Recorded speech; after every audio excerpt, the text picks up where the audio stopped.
सर्व भारतीयांना संविधान अमृत महोत्सव 2024च्या लाख लाख शुभेच्छा। 26 नोव्हेंबर 2024 पासून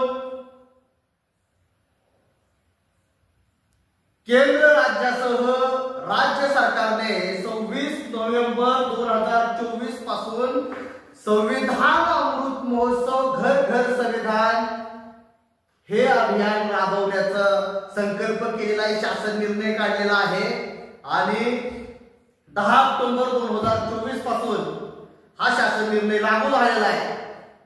26 नोव्हेंबर 2024 रोजी पहिला कार्यक्रम महाराष्ट्रामध्ये भारतीय संविधानाच्या उद्देशिकेचं सामूहिक वाचन करून संबंध शासकीय व निमशासकीय कार्यालयांमध्ये साजरा झाला। याच धर्तीवरती महाराष्ट्र राज्यामध्ये विधानसभेच्या निवडणुकीचा बिगुल वाजला। निवडणुका झाल्या, निवडणुकीचा निकाल आपल्या पुढे आला आणि निवडणुकांमध्ये भारतीय जनता पार्टी व त्यांच्या मित्र पक्षांना म्हणजे महायुतीला स्पष्ट बहुमत या जनतेने दिलेला आहे। परंतु अद्याप महायुतीला सरकार स्थापन करता आलेलं नाही आणि माध्यमांमधून अशा बातम्या येत आहेत की 5 डिसेंबरला म्हणजे 5 डिसेंबर 2024 रोजी आझाद मैदान मुंबई येथे महायुतीचा मुख्यमंत्री महोदयांचा शपथविधी होणार आहे आणि काही मंत्र्यांची मंत्रिपदाची शपथ सुद्धा त्या ठिकाणी घेतली जाणार। म्हणून आम्ही गेल्या काही दिवसांपासून या शपथविधीला विरोध केलेला आहे आणि महाराष्ट्रातून सोशल मीडियाच्या माध्यमातून किंवा फोनद्वारे अनेक पत्रकार, अनेक जर्नलिस्ट, संपादक आमच्याशी संपर्क करत आहेत की महाराष्ट्र सरकारचा, महायुती सरकारचा जो 5 डिसेंबरला शपथविधी होणार आहे या शपथविधीला NDMJ national Dalit movement for justice या सामाजिक संघटनेचा विरोध का आहे आणि त्याचे कारण काय आहे असा प्रश्न आम्हाला अनेक ठिकाणांवरून विचारला जात आहे। त्याचं स्पष्टीकरण देण्यासाठी आम्ही सगळेच जण या ठिकाणी उपस्थित झालेलो आहोत। पहिल्यांदा स्वातंत्र्याच्या अमृत महोत्सवानंतर संविधानाचा अमृत महोत्सव सुरू आहे। संविधानाच्या अमृत महोत्सवामध्ये 26 नोव्हेंबर 2024 चा कार्यक्रम झाल्याच्या नंतर आता 6 डिसेंबर 2024 6 डिसेंबरला चैत्यभूमी या ठिकाणी महापरिनिर्वाण दिन साजरा केला जातो। म्हणजे विश्वरत्न डॉक्टर बाबासाहेब आंबेडकरांचा महापरिनिर्वाण दिनानिमित्त अभिवादन करण्यासाठी, विनम्र अभिवादन, आदरांजली, श्रद्धांजली देण्यासाठी देशभरातून नव्हे तर परदेशातून सुद्धा आंबेडकरी अनुयायी, शिव फुले शाहू आंबेडकरी विचाराला मानणारा आंबेडकरी अनुयायी या चैत्यभूमीला नतमस्तक होण्यासाठी, अभिवादन करण्यासाठी रात्रीचा दिवस आणि दिवसाची रात्र करून त्या ठिकाणी येत असतो। आणि 4 डिसेंबर पासूनच वेगवेगळ्या राज्यातील आबाल, वृद्ध, महिला, आया बहिणी, माता भगिनी ही सगळी माणसं या चैत्यभूमी परिसरामध्ये शिवाजी पार्क असेल किंवा दादर असेल आणि चैत्यभूमी परिसर असेल किंवा मुंबईच्या कानाकोपऱ्यामध्ये पसरलेले असतात। त्यांना जिथं जागा मिळेल, जिथं आसरा आणि निवारा मिळेल त्या ठिकाणी ते राहतात।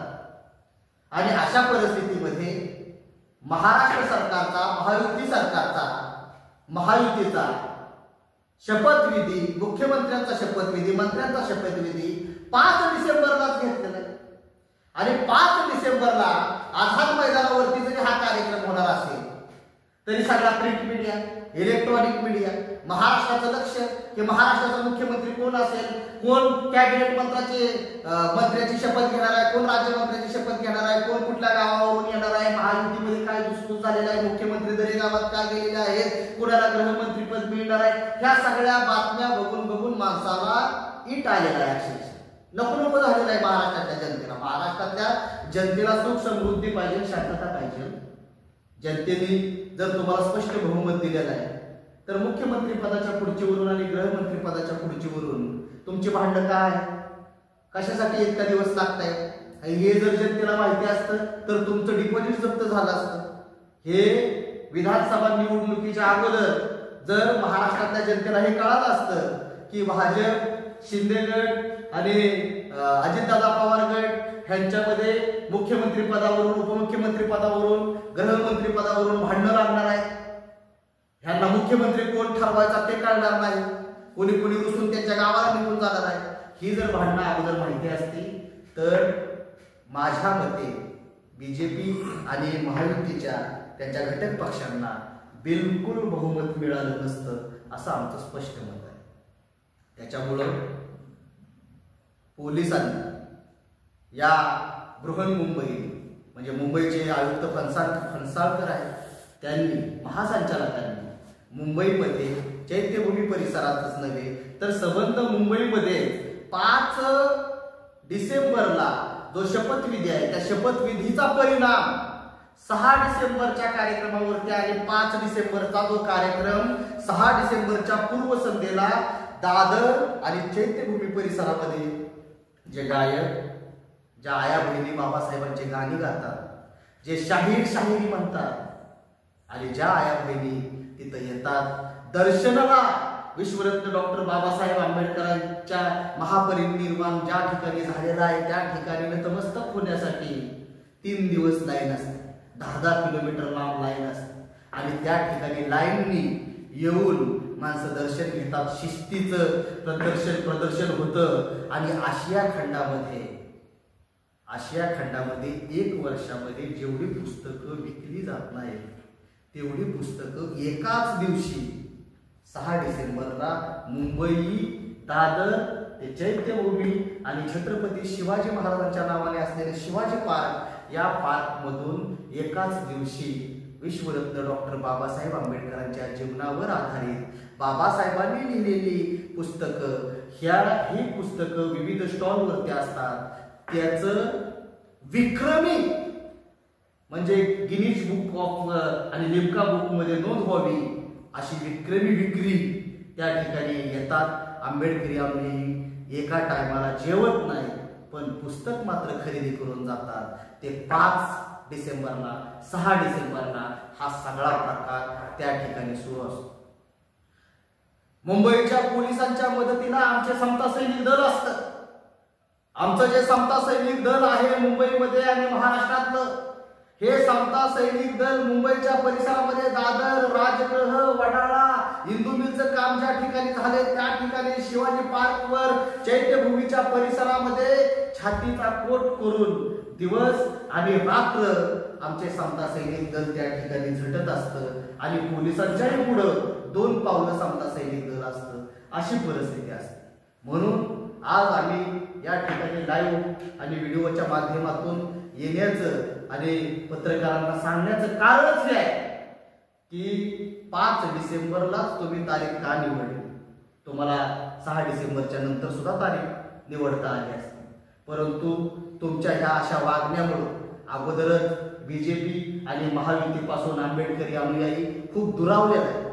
तुम्ही आता किती जरी नाटकं केली की 5 डिसेंबरला तुमचा शपथविधी झाला, की शपथविधीच्या नंतर 6 तारखेला तुम्ही सकाळी चैत्यभूमीला याल, हेलिकॉप्टरने फुलं टाकाल आणि त्या ठिकाणी तुमच्या नेहमीच्या फसव्या घोषणा कराल, परंतु आता जनता काय खुळी राहिलेली नाही.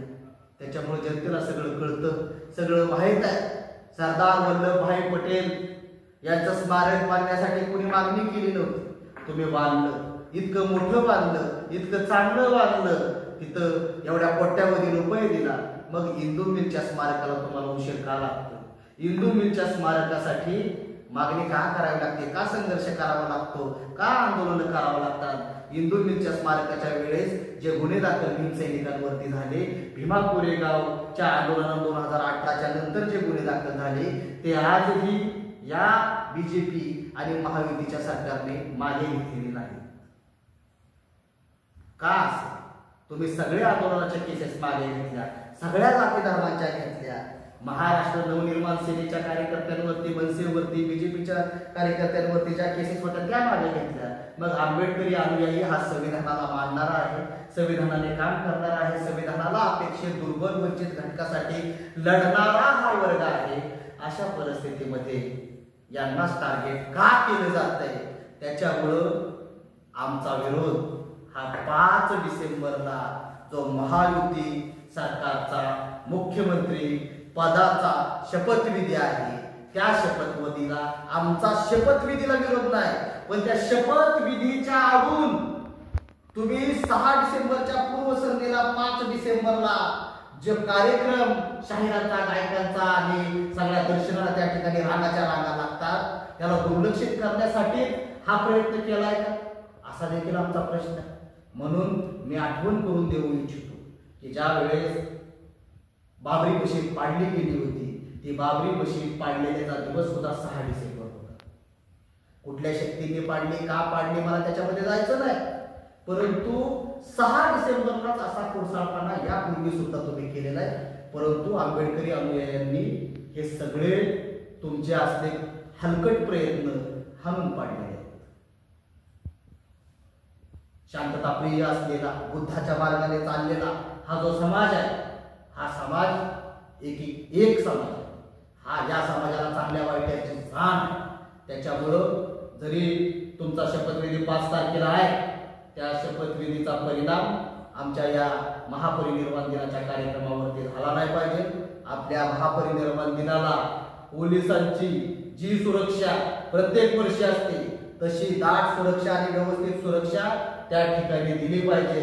अन्यथा त्या ठिकाणी जर कुठलाही गदारोळ झाला, कुठलंही काही झालं, कुठली अप्रिय घटना झाली, घडू नये अशी आमची मागणी आहे, आमचं म्हणणं आहे. पण जर असं घडलं तर त्याला तुमचा 5 तारखेचा शपथविधी जबाबदार असेल, असंही मी या ठिकाणी सांगतो.